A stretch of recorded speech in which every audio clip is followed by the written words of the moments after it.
The champagne cork popped in the distance, and I felt something inside me shatter along with it. Not dramatically, not with tears or screaming, but with the quiet devastation of realizing you've become invisible to the people who should see you most clearly. The sound drifted through my apartment window from 3 floors below, where my brother's celebration was in full swing without me. My name is Sarah Chen, and I'm about to tell you about the night I discovered that success has a way of rewriting family history, erasing the people who helped build the foundation. Before we jump back in, tell us where you're tuning in from, and if this story touches you, make sure you're subscribed because tomorrow I've saved something extra special for you. Maybe you know that feeling too, the hollow ache of being forgotten by someone whose dreams you once carried as carefully as your own. The email had arrived on a Tuesday morning while I was hunched over my laptop in my favorite corner of the neighborhood coffee shop. The familiar ping of my inbox barely registered as I wrestled with a particularly stubborn piece of code that had been haunting me for days. I was 3 months into building my own software consulting firm, surviving on instant ramen and the kind of determination that comes from having something to prove. The sender's name made me pause mid-keystroke. Rebecca Martinez, my brother David's assistant. Strange. Rebecca usually communicated through David, if at all. We'd met exactly twice, both times when I'd stopped by his office to drop off lunch during his particularly brutal work weeks. She seemed nice enough, the kind of efficient professional who remembered everyone's coffee order and somehow managed to keep David's chaotic schedule from imploding. I clicked open the message, expecting maybe a request for tech support or a question about the family barbecue Mom was planning. Instead, I found something that made my coffee taste suddenly bitter. Hi Sarah, hope you're doing well. I'm reaching out because I'm organizing the catering for David's promotion celebration this Saturday and realized I don't have your dietary restrictions on file. Should I put you down for vegetarian like last time, or have your preferences changed? Also, if you have a +1, please let me know ASAP so I can adjust the headcount. The venue has a strict capacity limit. Looking forward to seeing you there. Best Rebecca. I read it 3 times, each pass making less sense than the last. David's promotion celebration. Saturday. This Saturday. The David who called me every Sunday evening to complain about his micromanaging boss and the politics of his accounting firm. The David who'd spent the last 6 months swearing he was going to quit and maybe try something creative for once. That David had gotten promoted apparently to a position significant enough to warrant a celebration with catering and venue capacity limits, and somehow I was hearing about it from his assistant's mass email about dietary restrictions. My phone was in my hand before I'd consciously decided to call him. It rang 4 times before going to voicemail. His voice, cheerful and professional, invited me to leave a message and promised a callback within 24 hours. I hung up without saying anything, staring at the email again as if the words might rearrange themselves into something that made sense. The coffee shop suddenly felt too small, too warm. The conversation at the next table about weekend plans seemed too loud, too bright.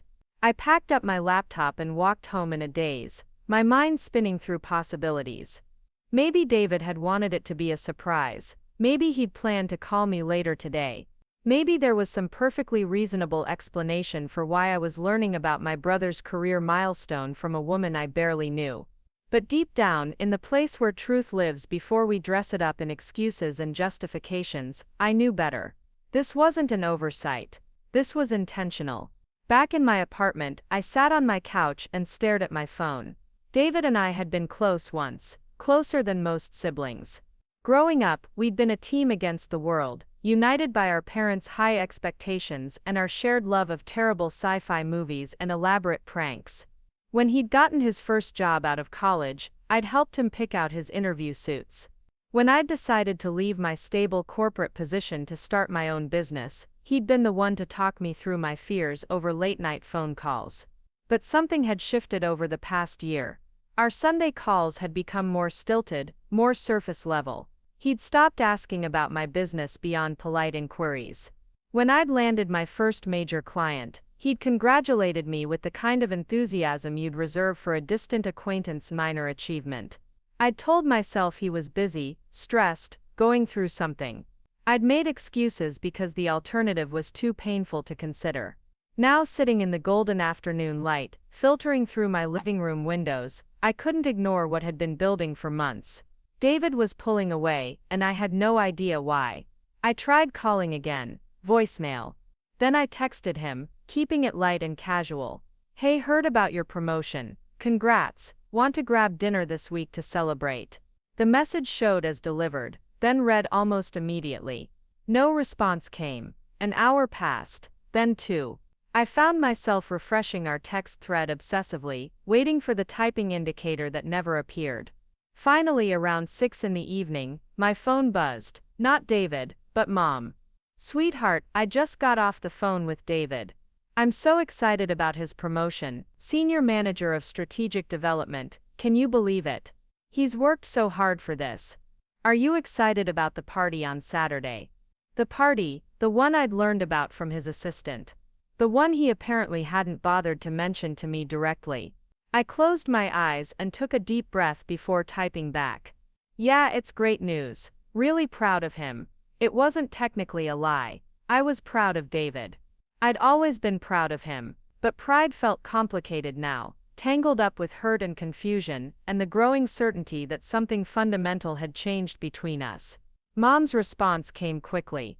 He said you might not be able to make it because of work. I hope you can rearrange things. Family should be there for moments like this. Family should be there, the words hit me like a physical blow. Because that was exactly what I'd always believed, what I'd built my understanding of our relationship on. When David had his wisdom teeth out in college, I'd driven 4 hours to bring him ice cream and rent movies. When he'd been passed over for his last promotion, I'd listened to him vent for hours and helped him craft the perfect response email to his boss. When he'd briefly dated that woman who'd made him miserable, I'd been the shoulder he'd cried on when it ended. But now, apparently, I was the sister who might not be able to make it because of work. As if my business, the thing I'd poured my heart and soul into for months, was just a hobby that could be easily pushed aside. As if I was the kind of person who would prioritize work over celebrating my brother's success. I stared at Mom's message for a long time before responding. I'll see what I can do. That night, I couldn't concentrate on anything. I tried to work on client projects, but the code swam before my eyes. I tried watching Netflix, but couldn't follow the plot of shows I'd seen a dozen times. Finally, I found myself digging through old photo albums on my phone, scrolling back through years of pictures with David. There we were at last year's family vacation, arms around each other's shoulders, grinning at the camera. David's birthday dinner, 8 months ago, both of us laughing at something our dad had said. Christmas morning, surrounded by wrapping paper and inside jokes. We looked like siblings who genuinely enjoyed each other's company, who were real friends beyond just sharing DNA. What had changed? When had I become someone he couldn't be honest with, someone whose feelings weren't worth considering?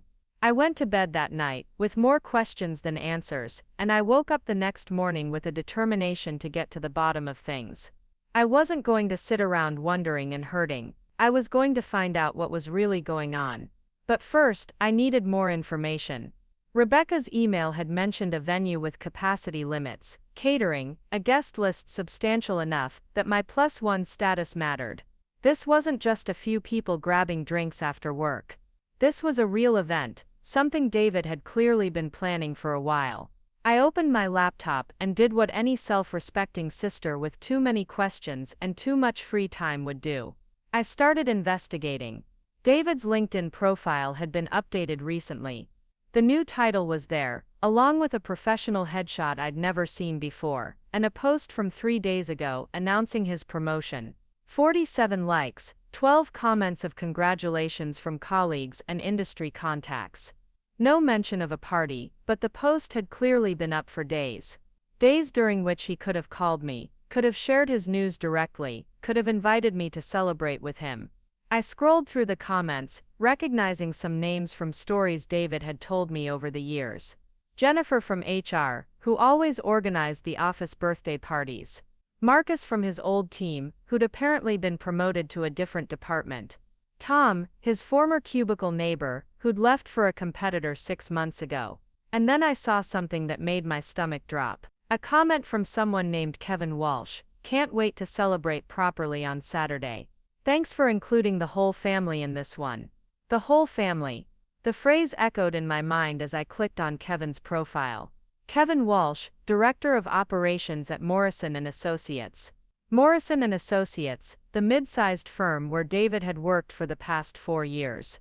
The firm where he'd started as a junior analyst and slowly climbed the ranks through long hours and weekend work and the kind of dedication that had made our parents beam with pride. Kevin's profile showed a man in his 50s with graying hair and a confident smile. His recent posts were mostly industry-related articles and the occasional family photo. He seemed like the type of boss who would throw parties for employee promotions, who would use phrases like the whole family to describe workplace celebrations. But something about that comment nagged at me. The phrasing was odd, intimate in a way that suggested more than just professional courtesy.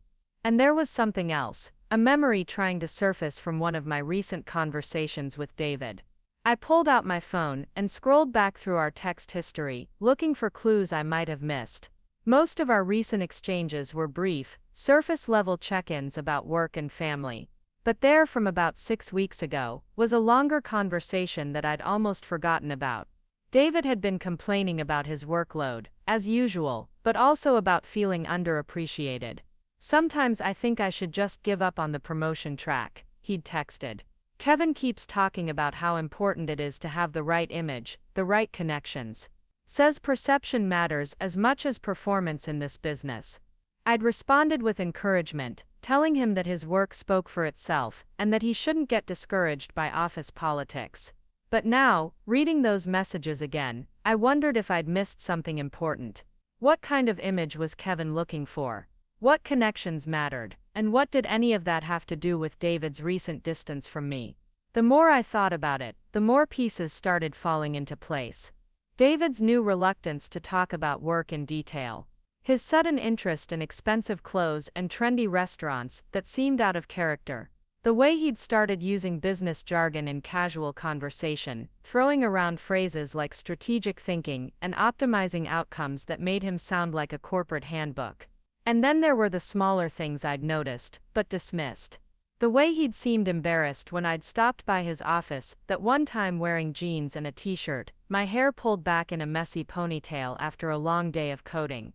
The subtle way he'd redirected the conversation when I'd mentioned a particularly difficult client, as if my freelance struggles were somehow unprofessional or inappropriate to discuss.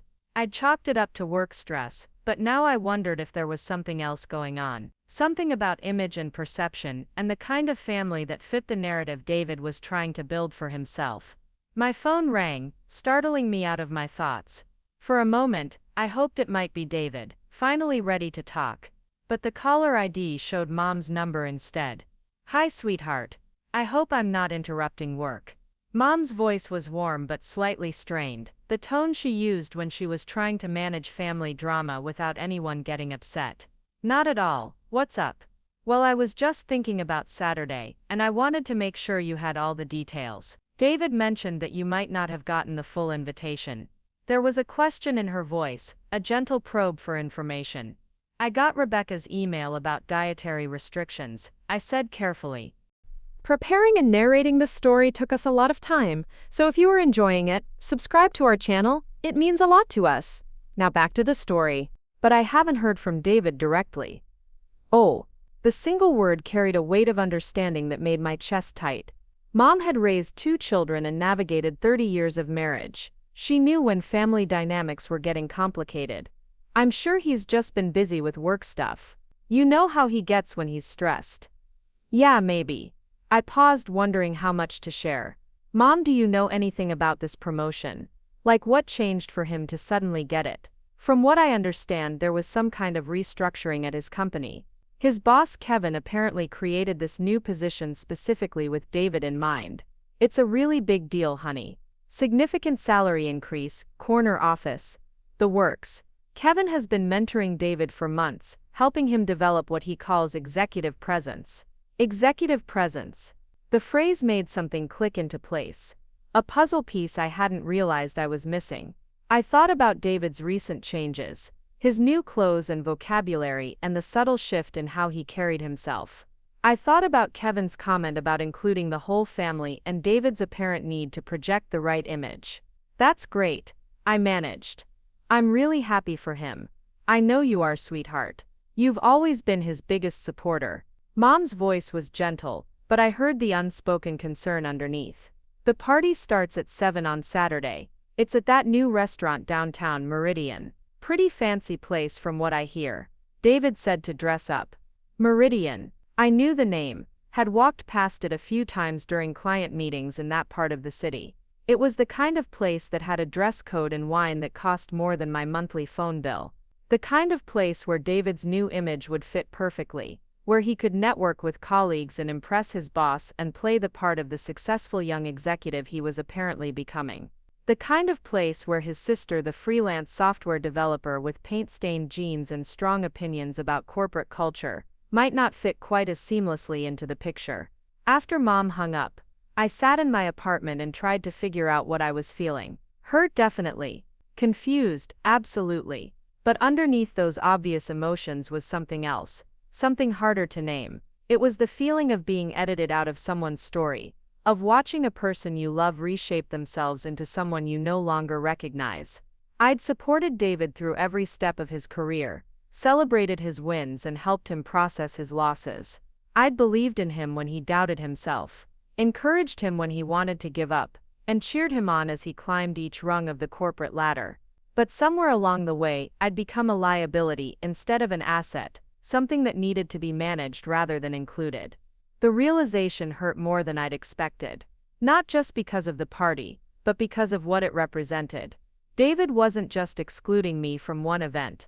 He was excluding me from the person he was becoming, from the life he was building, from the family narrative he was creating for his new professional circle. That evening, I did something I hadn't done in months. I drove to David's apartment building, the modern complex with the fancy lobby and the doorman who always looked slightly suspicious of my casual attire. I'd been there dozens of times over the years, but tonight it felt different. Tonight I felt like an intruder. David's car was in his assigned parking spot, a sleek sedan he'd bought 6 months ago to replace the reliable but unglamorous Honda he'd driven since college. Another piece of his image makeover, another signal that he was moving up in the world. I sat in my own car for a few minutes, gathering courage and trying to figure out what I was going to say. Finally, I walked up to his door and knocked. I could hear music playing inside, something smooth and sophisticated that I didn't recognize. The kind of music you'd play when you wanted to seem cultured and refined, not the classic rock or indie alternative David had always preferred. When the door opened, David looked genuinely surprised to see me. He was dressed in clothes I'd never seen before, expensive-looking pants and a button-down shirt that probably cost more than I spent on groceries in a month. His hair was styled differently too, more conservative, more corporate. "Sarah. Hi." He glanced over my shoulder as if checking to see if anyone else was around. "I wasn't expecting you. I know. I just wanted to talk." I searched his face for some sign of the brother I knew, the one who used to invite me in without hesitation and offer me a beer and ask about my day. "Can I come in?" "Of course. Sorry, yeah. Come in." He stepped aside, but there was something stiff about the gesture, something performative. I was just working on some presentation materials for next week. His apartment looked different too. The comfortable clutter that had always made it feel lived in had been replaced by careful staging. Art on the walls that looked expensive but impersonal. Books arranged more for appearance than accessibility. A coffee table that actually served as a coffee table rather than a repository for mail and remote controls and whatever David happened to be reading. "Nice place," I said, meaning it but also feeling like I was visiting a stranger. "Thanks. I've been making some updates." David moved toward the kitchen, his movements careful and controlled. "Can I get you something to drink? I have some wine, or there's sparkling water." Wine and sparkling water, not the beer and soda that used to fill his refrigerator. I wondered what else had changed, what other pieces of himself David had decided no longer fit his new image. "Water's fine." I sat on his couch, which was also new, and watched him move around his transformed space. "So congratulations on the promotion. That's really exciting." "Thank you." He handed me a glass of water and sat across from me rather than next to me, formal and distant. It's been a long time coming. I'm sure you've worked really hard for it. I took a sip of water and tried to figure out how to bridge the growing chasm between us. Mom mentioned there's a party on Saturday. David's expression flickered, just for a moment, before settling back into careful neutrality. Yeah, Kevin thought it would be nice to celebrate with the team. Nothing too elaborate. But Rebecca had mentioned catering and venue capacity limits and guest lists that required RSVP management. I wondered if David was downplaying it for my benefit, or if he genuinely believed that was how normal families celebrated major career milestones. Sounds like fun, I said carefully. I should probably ask though, am I actually invited? I got an email from Rebecca about dietary restrictions, but I haven't heard anything from you directly. The question hung in the air between us like a challenge. David looked uncomfortable, his fingers drumming against his knee in a nervous rhythm I remembered from childhood. When he was lying about homework or trying to avoid getting in trouble, his hands always gave him away. Of course you're invited, he said finally. You're my sister. I just thought, with your business and everything, you might be too busy. Too busy to celebrate my brother's success. I kept my voice light, but I could hear the edge creeping in. David, when have I ever been too busy for something important to you? He didn't answer right away, and in that silence, I heard everything he wasn't saying. The truth was there in the pause, in the way he couldn't meet my eyes, in the careful distance he'd placed between us on his expensive new furniture. It's not that, he said finally. It's just this is kind of a work thing. Kevin will be there, some of the partners, people from other departments. It's pretty formal, and you don't think I know how to behave at a formal work event. The hurt in my voice surprised both of us. I'd intended to stay calm, to approach this conversation with understanding and compassion, but David's words felt like a judgment, a declaration that I somehow wasn't suitable for his professional life. That's not what I meant, but his protest lacked conviction, and we both knew it. I set down my water glass and looked at him directly, this person who looked like my brother but felt like a stranger. David, what happened to us? We used to tell each other everything. We used to be excited about each other's successes. When did that change? Nothing changed, he said quickly. We just, I don't know, grew up. People change, Sarah. Priorities change. Whose priorities? Mine haven't changed. I still care about you just as much as I ever did. I still want to be part of your life, still want to celebrate your wins and support you through the tough times. But it feels like you've decided I don't fit into the life you're building. David was quiet for a long moment, his gaze focused on something over my shoulder. When he finally spoke, his voice was softer, more like the brother I remembered. Kevin talks a lot about image, about the importance of surrounding yourself with the right people. He says that in business, people judge you by association, that your network reflects your aspirations. The words hit me like a physical blow, even though I'd been expecting something like them. And I don't reflect the right aspirations. It's not that simple. David's hands were moving again, that nervous rhythm from childhood. You have to understand, this promotion, it's not just about the work I've done, it's about potential, about who I could become. Kevin sees something in me, something that could take me really far in this industry. But that means making certain choices, presenting myself in a certain way. And I don't fit that presentation. You're successful in your own right, David said quickly. Your business, what you're building, it's impressive. But it's different from this world, from what Kevin and the partners are looking for. They want stability, tradition, the kind of background that suggests long-term thinking and conservative values. Conservative values. I almost laughed at the irony. David, who had spent his teenage years arguing with our conservative relatives about social issues and corporate responsibility. David, who had once told me that he'd never let business considerations override his personal relationships. So I'm what? An embarrassment, a liability that might hurt your chances with the partners. You're not an embarrassment, but David's voice lacked the outrage I would have expected, the immediate and fierce defense that should have accompanied such a suggestion. Instead, he sounded tired, conflicted, like someone who had been wrestling with an impossible choice. But you can't have me at this party, because Kevin might judge you for having a sister who works for herself instead of a corporation. Because I might say something inappropriate, or wear the wrong clothes, or somehow reveal that you come from a family that doesn't perfectly match the image you're trying to project. Sarah, please. It's not that black and white, but it was, and we both knew it. David had made a choice, a calculation about what mattered more to him. His relationship with me or his relationship with Kevin and the partners, and the version of success they represented. He'd chosen the promotion, the corner office, the carefully curated life that would advance his career. And I was the sacrifice he'd made to get there.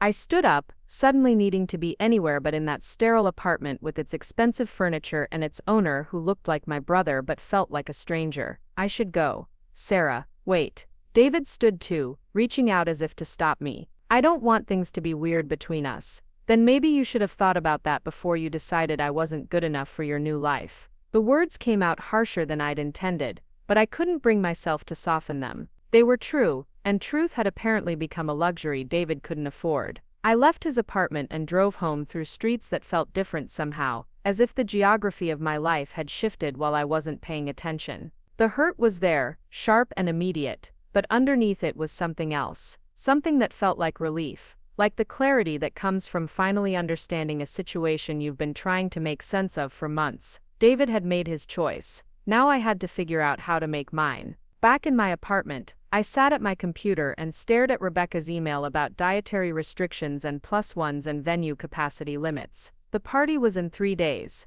I could show up, smile politely, make small talk with David's colleagues and pretend that everything was fine between us. I could play the role of the supportive sister, the one who understood that business sometimes required difficult choices. Or I could acknowledge what David had already made clear, that I didn't belong in the life he was building, that my presence would be tolerated rather than welcomed. I closed the email without responding and opened a new document on my laptop. If David wanted to edit me out of his story, that was his choice, but I wasn't going to sit around waiting for permission to exist in my own life. I had work to do, clients to serve, a business to build that didn't require anyone's approval or validation. As I worked late into the night, I thought about the conversation I'd just had, and all the conversations we wouldn't have in the future. I thought about the brother I'd lost, and the stranger who had taken his place, and I tried not to think about how much it hurt to realize that love wasn't always enough to bridge the gap between who someone used to be, and who they decided to become. Saturday night came, and I stayed home. I ordered takeout, worked on client projects, and tried not to imagine what was happening at Meridian Restaurant. I tried not to picture David in his expensive clothes, networking with colleagues and impressing partners and playing the role of the successful executive with the right image and the right connections. But mostly, I tried not to think about the empty space where our relationship used to be, the silence where our Sunday phone calls used to happen, the absence of someone who had once been one of the most important people in my world. The hurt would fade eventually, I knew. The anger would soften into something more manageable, but the disappointment, the recognition that I had fundamentally misunderstood what mattered to someone I loved, that would take longer to heal. For now though, I had work to do. I had a business to build and a life to live that didn't depend on anyone else's approval. And if David had taught me anything with his recent choices, it was that sometimes the most important thing you can do is refuse to disappear, even when someone you love has decided you no longer fit into their story. 3 weeks had passed since that conversation with David, 3 weeks of silence that stretched between us like an unbridgeable chasm. I threw myself into my work with a determination that bordered on obsession, taking on new clients and staying up until the early hours of the morning coding solutions that felt infinitely more manageable than the mess of my family relationships. My phone had become a source of anxiety rather than connection. Every time it buzzed, I hoped it might be David calling to apologize, to explain, to find some way to repair what had broken between us. Instead, it was always someone else. Mom asking careful questions about whether David and I had talked lately. My cousin Lisa, wondering if I was okay, because I'd been unusually quiet on social media. Clients with project updates and new requirements that kept me busy enough to avoid thinking too deeply about the growing hole in my life where my brother used to be. But avoidance only works for so long. The reminder came in the form of another email, this one not from Rebecca but from someone I'd never heard of before. Marcus Thompson, Senior Account Manager at Morrison & Associates. The subject line made my stomach clench. following up on Saturday's celebration. I opened it with trembling fingers, not sure what I was expecting to find. Hi Sarah, I hope this message finds you well. I got your contact information from your brother David, who mentioned you weren't able to make it to his promotion party last weekend.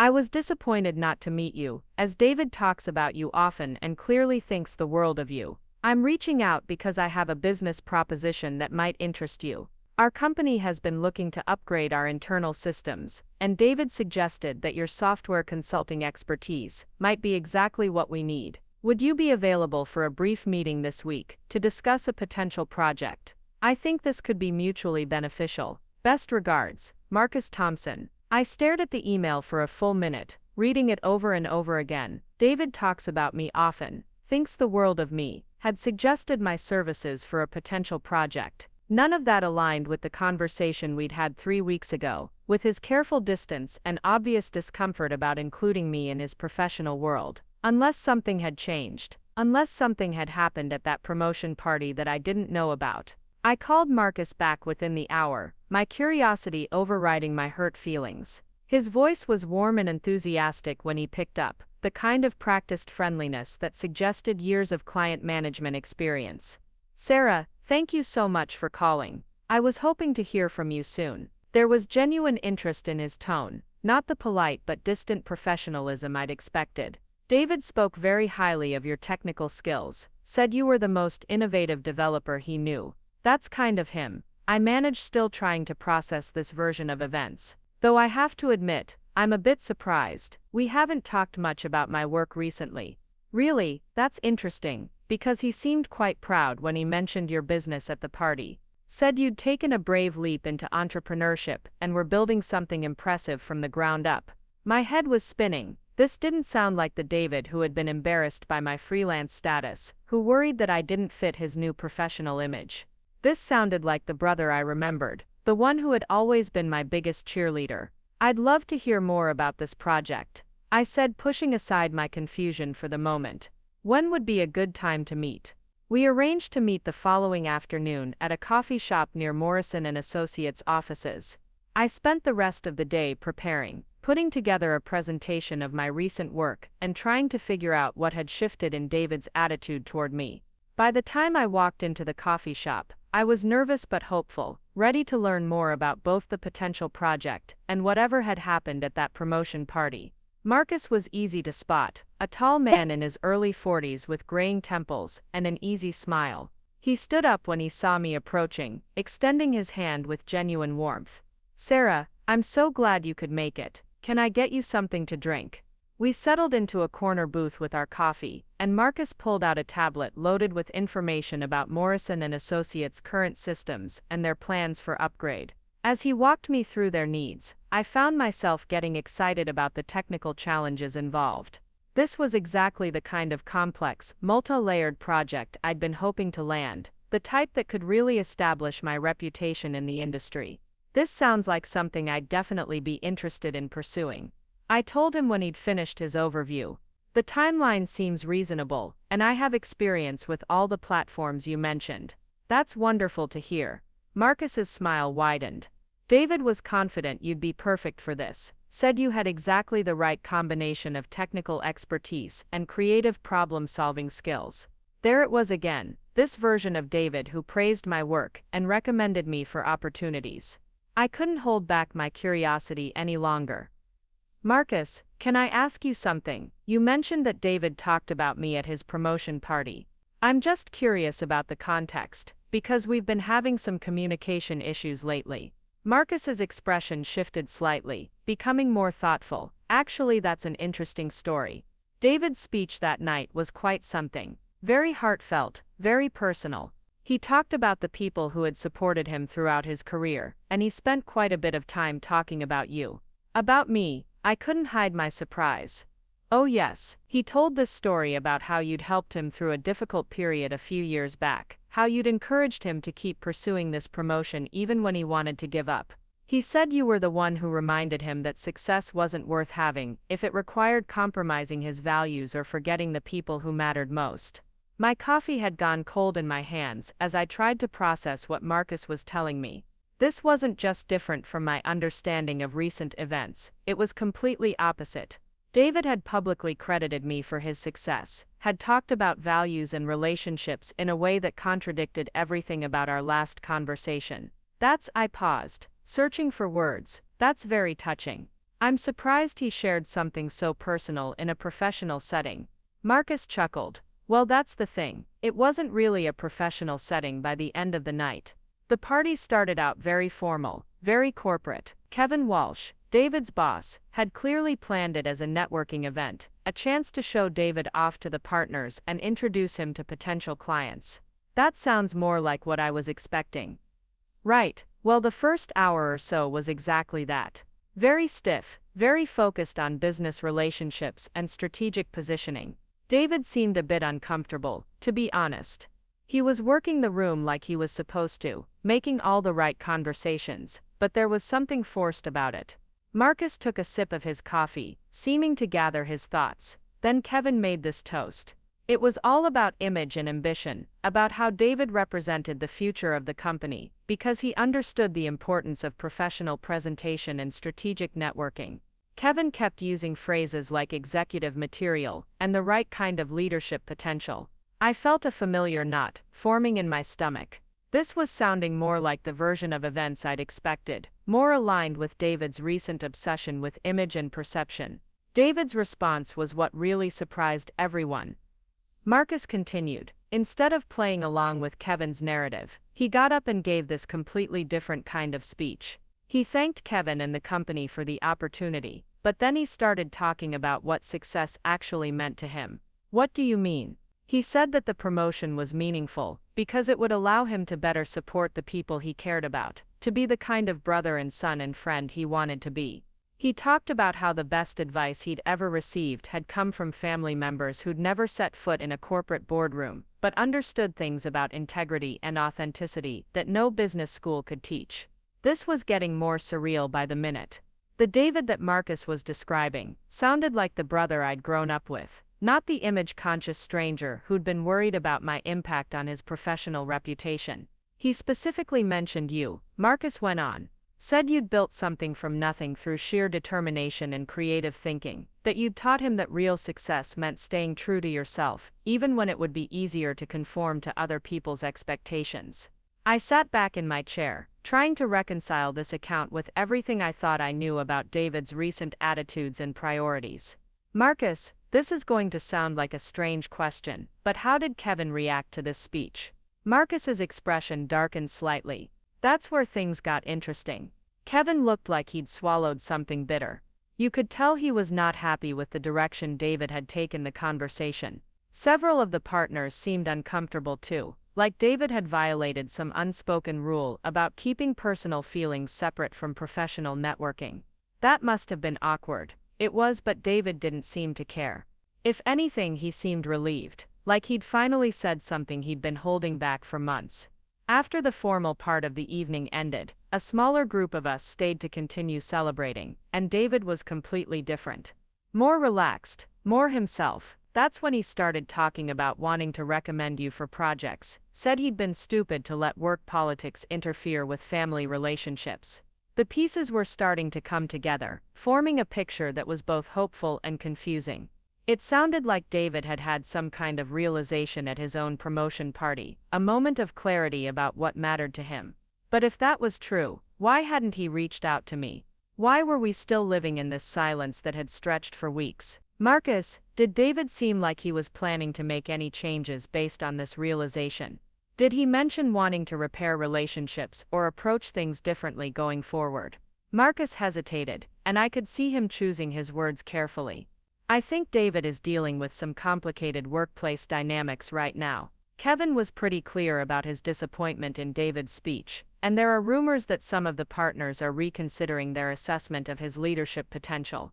Because he talked about family and values instead of networking and strategic positioning. Because he showed loyalty to people outside the corporate hierarchy. Because he suggested that there were sources of wisdom and guidance that didn't come through official channels. In Kevin's world, that kind of thinking is seen as naive at best, potentially damaging at worst. I felt a surge of anger on David's behalf. So he's being punished for being authentic, for acknowledging the people who actually supported him. That's a fair way to put it. Marcus agreed, and I think David is struggling with how to handle the situation. He clearly wants to maintain his relationships with family and friends, but he's also invested years in building his career at Morrison and Associates. It's not an easy position to be in. We talked for another hour about the potential project, working out timelines and deliverables and compensation structures. But my mind kept returning to what Marcus had told me about David's speech, about his apparent desire to repair our relationship and his current struggle with workplace politics. As we were preparing to leave, Marcus handed me his business card and said something that stuck with me. "Sarah, I hope you don't mind me saying this, but your brother spoke about you with genuine love and respect that night. Whatever communication issues you two have been having, I don't think they reflect his true feelings about your relationship." I walked back to my car in a daze, trying to figure out what to do with this new information. David had apparently realized that he'd made mistakes, that he'd let Kevin's pressure to conform override his better judgment about family loyalty. But he hadn't called me, hadn't tried to explain or apologize. Was he too proud, too scared, too caught up in trying to manage the professional fallout from his moment of authenticity? That evening, I did something I hadn't done in weeks. I scrolled through David's social media profiles, looking for clues about his state of mind. His recent posts were sparse and carefully professional, mostly shares of industry articles and generic updates about work projects.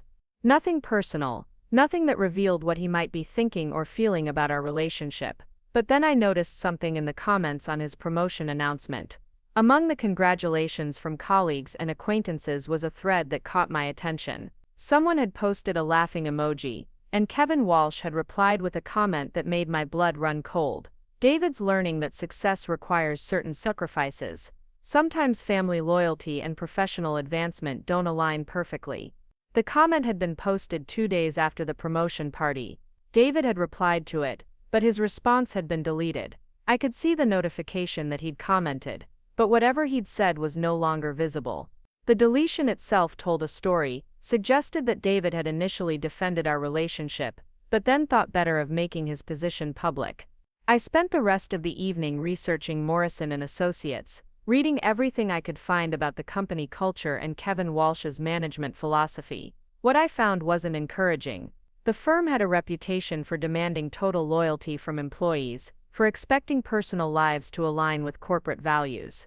Kevin himself had written articles about the importance of cultural fit and strategic relationship management that made it clear he saw family connections as either assets to be leveraged or liabilities to be managed. No wonder David had been struggling.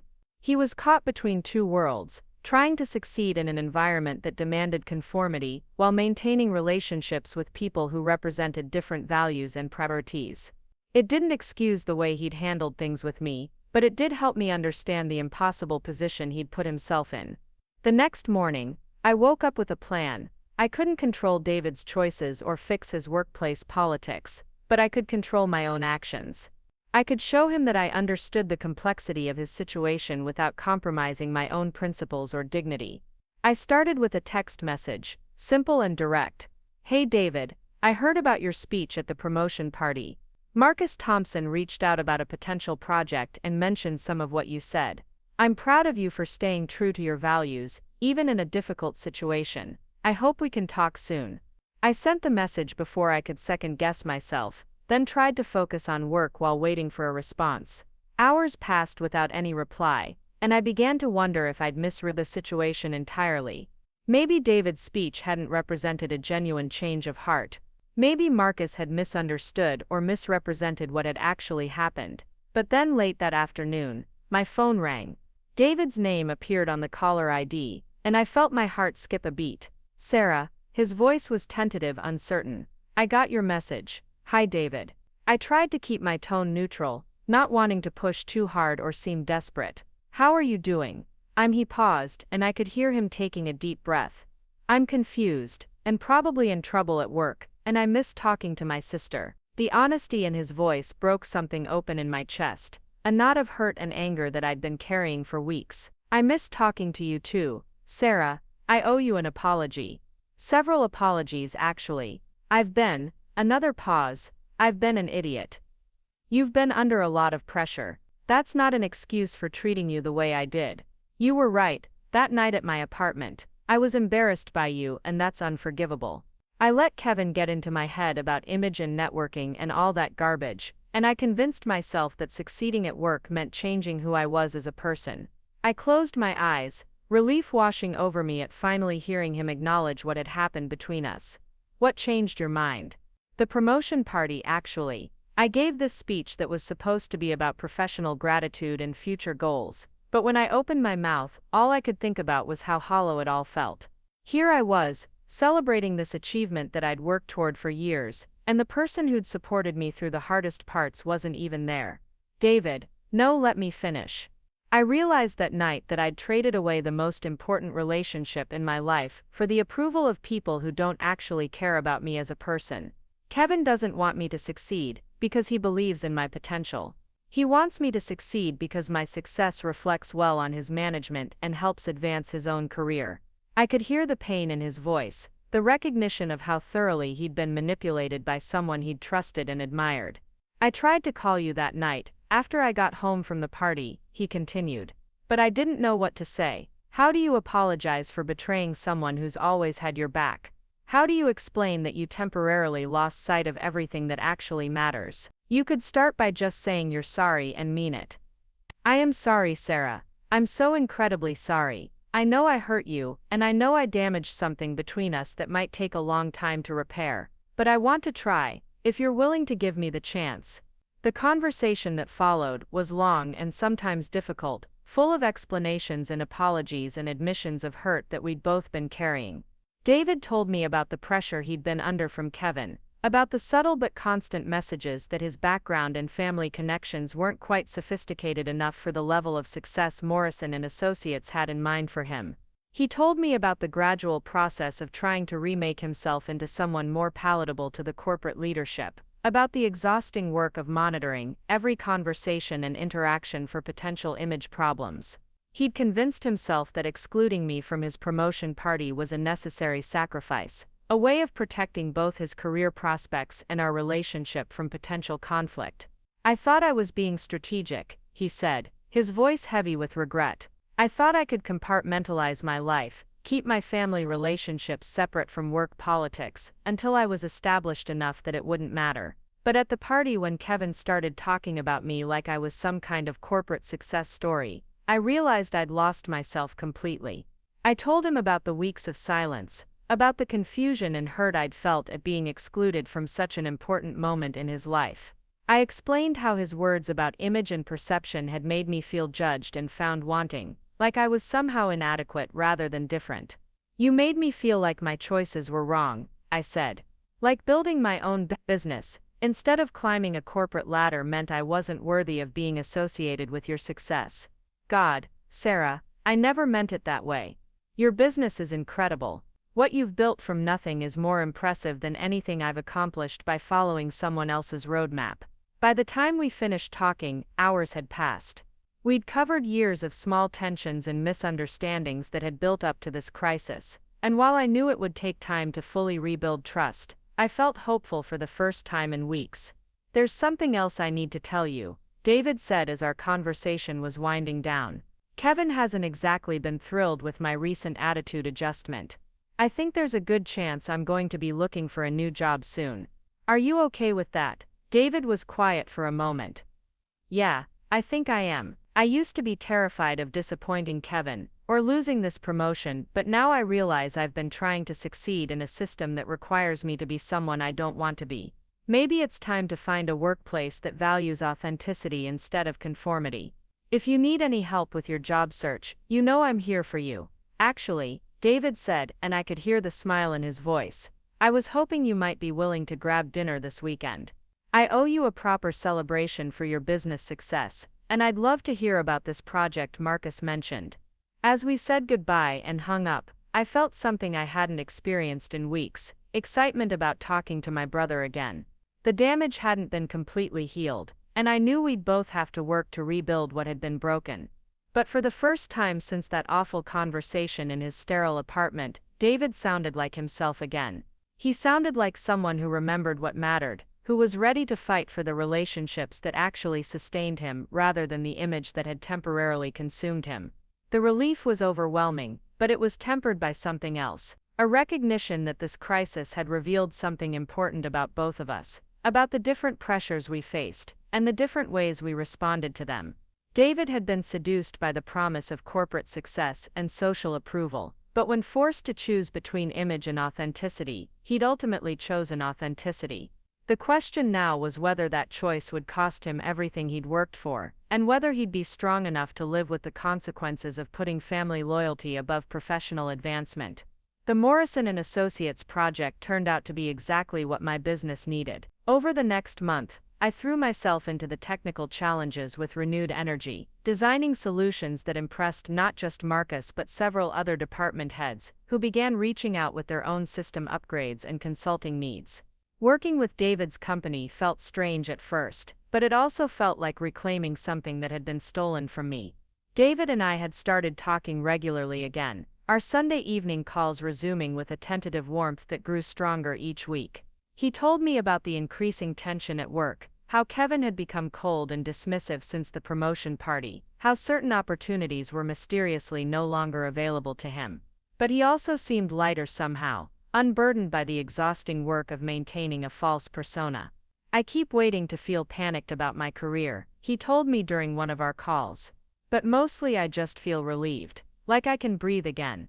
The project with Morrison & Associates was scheduled to launch on a Friday in early November. I'd spent weeks preparing for the final presentation, knowing that this would be my chance to prove myself not just as David's sister who got a pity contract, but as a legitimate consultant who delivered exceptional results. The presentation was set for 2 in the afternoon, with Marcus, several department heads, and unfortunately Kevin Walsh in attendance. I arrived at Morrison & Associates offices 30 minutes early, carrying my laptop and a printed backup of my presentation slides. The receptionist, a friendly woman named Janet who had been helpful throughout the project timeline, greeted me with unexpected enthusiasm. "Sarah, everyone's so excited about today's presentation. Marcus has been raving about your work to anyone who'll listen." She leaned forward conspiratorially. "Between you and me, there are some people in this company who could learn a thing or two about innovation from what you've accomplished." I thanked her and settled into the waiting area, reviewing my notes one final time. Through the glass walls of the conference room, I could see people beginning to gather. Marcus was there, along with Jennifer from HR and Tom from operations, both of whom I'd worked with extensively during the implementation phase. Kevin Walsh entered the room, looking every bit the polished executive, his expensive suit and confident stride commanding immediate attention. And then David walked in. I hadn't expected to see him at the presentation. He'd mentioned that he might try to attend if his schedule allowed, but I'd assumed Kevin would find a way to exclude him, given their recent tensions. Yet there he was, taking a seat at the conference table and nodding politely to his colleagues, while studiously avoiding eye contact with his boss. When Marcus called me in, I felt a familiar flutter of nervousness mixed with excitement. This was my moment to prove that David's faith in me had been justified, that his decision to prioritize family loyalty over corporate politics had been the right choice. The presentation went better than I could have hoped. The system improvements I'd implemented had already resulted in measurable efficiency gains across multiple departments. The user interface redesign had eliminated the bottlenecks that had been frustrating employees for months. The security upgrades I'd integrated would save the company thousands in potential breach prevention. As I walked through each component of the project, I could see genuine enthusiasm on most faces around the table. Marcus was beaming, Jennifer was taking detailed notes. Tom kept nodding approvingly and whispering to his colleague about implementation possibilities for his own department. Kevin, however, looked increasingly uncomfortable as the presentation continued. He asked pointed questions about costs and timelines that felt more like challenges than genuine inquiries. When I mentioned the collaborative approach I'd taken with various department heads, he interrupted to note that all external consulting decisions should have been cleared through his office first. "The chain of command exists for a reason," Kevin said, his tone sharp enough to cut glass. "When consultants start making direct arrangements with individual departments, it creates confusion about accountability and oversight." Marcus shifted uncomfortably in his seat. Kevin, I think the collaborative approach has actually been one of the project's greatest strengths. Sarah's ability to work directly with end users has resulted in solutions that are both technically sound and practically useful. I'm sure that's true, Kevin replied coolly. But protocol matters in an organization of this size. We can't have consultants operating independently of proper management channels, regardless of their technical competence. The room fell silent, and I felt the familiar knot forming in my stomach. This wasn't really about protocol or management channels. This was about Kevin asserting control, about putting me in my place as an outsider who had somehow gotten access to his domain without proper deference to his authority. I was about to respond diplomatically when David spoke up from the far end of the table. Actually, Kevin, I think Sarah's approach has been exemplary. She's managed to accomplish more in 6 weeks than our previous consultant managed in 6 months, precisely because she took the time to understand how different departments actually operate rather than imposing solutions from the top down. The temperature in the room seemed to drop 10 degrees. Kevin's face went rigid, and I could see the muscle in his jaw twitching with barely controlled anger. David had just publicly contradicted him in front of multiple department heads and an external consultant, a violation of corporate hierarchy that Kevin clearly viewed as insubordination. David, I think we should focus on the technical aspects of the presentation, Kevin said, his voice carefully modulated but carrying an unmistakable threat. Your personal opinions about consulting methodology aren't really relevant to the evaluation process. My personal opinions. David's voice remained steady, but I could hear the steel underneath. Kevin, I've been working with Sarah's implementations for weeks. I have direct experience with the improvements she's made to our workflow efficiency. That's not personal opinion. That's professional assessment based on measurable results. The silence that followed was deafening. I looked around the table and saw a fascinating range of expressions. Marcus looked proud but worried. Jennifer seemed to be holding her breath. Tom was staring at his hands as if trying to become invisible, and Kevin looked like a man whose authority had been challenged in the most public and humiliating way possible. Perhaps, Kevin said slowly, each word precisely enunciated, we should table this discussion for now and reconvene when emotions aren't running quite so high. My emotions are perfectly controlled, David replied. I'm simply advocating for recognition of exceptional work, which I believe is part of my job as Senior Manager of Strategic Development. I wanted to intervene, to somehow diffuse the tension before it exploded into something that would destroy David's career entirely. But before I could speak, the conference room door opened and someone else entered. The man was tall and distinguished, probably in his early 60s, with silver hair and the kind of presence that immediately commanded attention. I didn't recognize him, but the reaction around the table told me everything I needed to know about his importance. Kevin straightened in his chair like a student caught misbehaving by the principal. Marcus stood up respectfully. Even David looked surprised and slightly concerned. I apologize for interrupting, the man said, his voice carrying the authority of someone accustomed to being listened to. I'm Richard Morrison, senior partner. I was hoping to catch the end of Miss Chen's presentation. Richard Morrison, one of the founding partners of Morrison & Associates, the kind of executive whose name was on the building and whose opinion could make or break careers. I felt my mouth go dry as he took an empty seat at the head of the table and gestured for me to continue. Please don't let me interrupt your discussion. I've been following this project with great interest. Kevin's face had gone pale. Richard, I was just wrapping up the evaluation process. There are some concerns about protocol and management oversight that we need to address. Are there? Richard's tone was mild, but there was something underneath it that made Kevin shrink back in his chair, because from what I've heard, Miss Chen's work has been nothing short of remarkable. Tom, why don't you tell me about the efficiency improvements in your department? Tom straightened up, clearly nervous but also eager to share. The new system has eliminated about 4 hours of manual data entry per week, per employee. We're looking at significant productivity gains across the entire operations team. Jennifer, what about the HR applications? The interface redesign has cut our onboarding process from 3 days to 1 day, Jennifer replied, gaining confidence. New employees are able to complete their paperwork and training modules without constant IT support. Richard nodded approvingly, then turned his attention to me. Miss Chen, I understand you accomplished all of this while working collaboratively with individual departments rather than through traditional consulting channels. Yes, sir. I found that by working directly with end users, I could better understand their actual needs rather than making assumptions about how the systems would be used. Fascinating. And how did you coordinate this approach with management oversight? I glanced at Kevin, who was staring at me with barely concealed hostility. I provided regular updates to Marcus Thompson, who served as my primary point of contact.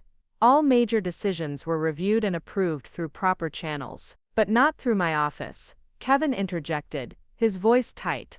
All external consulting arrangements should have been cleared through strategic management before implementation. Richard turned his full attention to Kevin, and the temperature in the room seemed to drop again. Kevin, help me understand your concern. Are you suggesting that the remarkable results we've just heard about are somehow problematic because they didn't originate from your department? I'm suggesting that protocol exists for a reason, Richard. When we allow consultants to operate independently of management oversight, we create accountability issues and potentially expose the company to liability. What kind of liability? David asked, his voice sharp. Sarah's work has been thoroughly documented, extensively tested, and delivered exactly what was promised. The only thing that might expose us to liability is failing to recognize and replicate this kind of success. Kevin whirled around to face David, his composure finally cracking. David, your personal relationship with this consultant is clearly affecting your professional judgment. I think it's inappropriate for you to participate in this evaluation. My personal relationship. David stood up slowly, his voice dangerously quiet. Kevin, are you suggesting that I'm incapable of assessing technical work objectively because the consultant happens to be my sister? The words hung in the air like a challenge. Kevin had just made the one accusation that David couldn't let slide, the suggestion that family loyalty had compromised his professional integrity.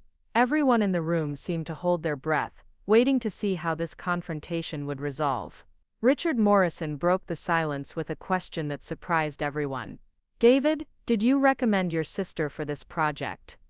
No, sir. Marcus reached out to Sarah based on the conversation we had at my promotion party, where I mentioned her technical expertise. But the decision to hire her was made entirely by Marcus's team based on her qualifications and proposal. And have you been involved in evaluating her work?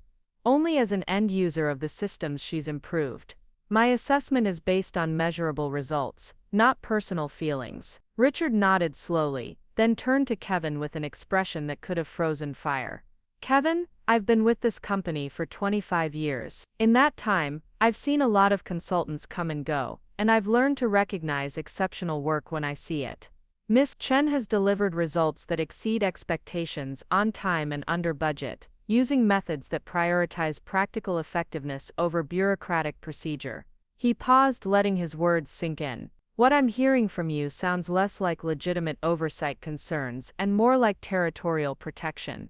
Are you suggesting that this company's interests are better served by protocol than by results? Kevin opened his mouth to respond, then closed it again. He looked like a man who had suddenly realized he was standing in quicksand and any movement might make things worse. Richard stood up and walked around the table to where I was sitting. Miss Chen, I want to thank you personally for the work you've done here. It's exactly the kind of innovative thinking this company needs more of. He extended his hand to me, and I shook it, feeling slightly dazed by the turn of events. I also want to apologize for any suggestion that your professional relationship with your brother has somehow compromised the quality of your work. In my experience, the people who care most about our success are often the ones most motivated to deliver exceptional results. He turned to address the room. I think this presentation demonstrates something important about how we approach external partnerships. When we find consultants who can deliver this level of innovation and efficiency, we should be finding ways to work with them more, not less. Kevin's face had gone from pale to flushed. Richard, I understand the results have been positive, but we can't simply ignore established procedures because Kevin. Richard's voice cut through Kevin's protest like a blade. I think we need to have a separate conversation about your concerns. Miss Chen, "Marcus, would you mind if Kevin and I stepped out for a few minutes?" It wasn't really a question. Kevin stood up stiffly and followed Richard out of the conference room, leaving the rest of us in stunned silence. Marcus was the first to speak. "Well, that was unexpected." David sat back down heavily, looking like he'd just run a marathon. "I probably shouldn't have pushed him like that. I might have just ended my career defending my sister's honor."